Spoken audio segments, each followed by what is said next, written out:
Assalamualaikum warahmatullahi wabarakatuh. Perkenalkan, nama saya Wina Karviona dengan NIM 22059049. Baiklah, di sini saya akan menjelaskan materi tentang keterampilan komunikasi di era digital. Nah, apa itu keterampilan komunikasi di era digital?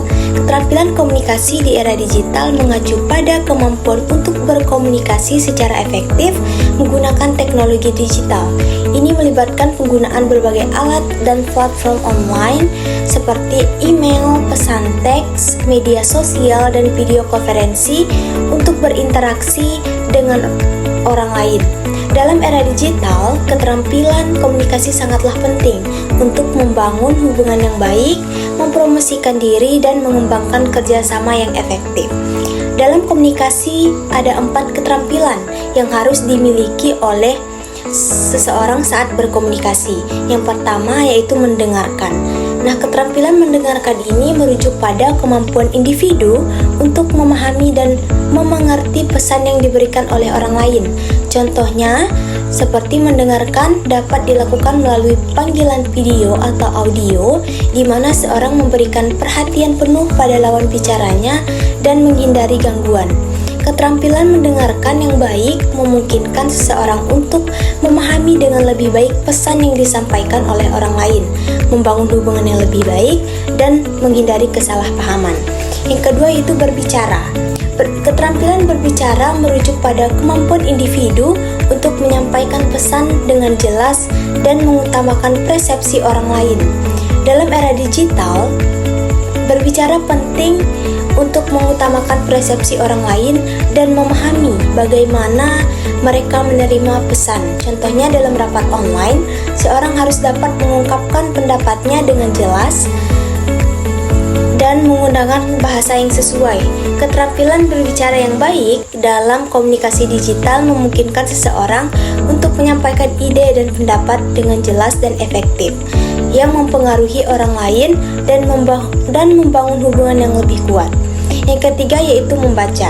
Keterampilan membaca merujuk pada kemampuan individu untuk memahami dan mengerti informasi yang diberikan melalui media seperti email, website, maupun dokumen. Contohnya, saat membaca email ataupun artikel online, seorang harus dapat memahami pesan yang disampaikan dan mengekstrak informasi yang relevan.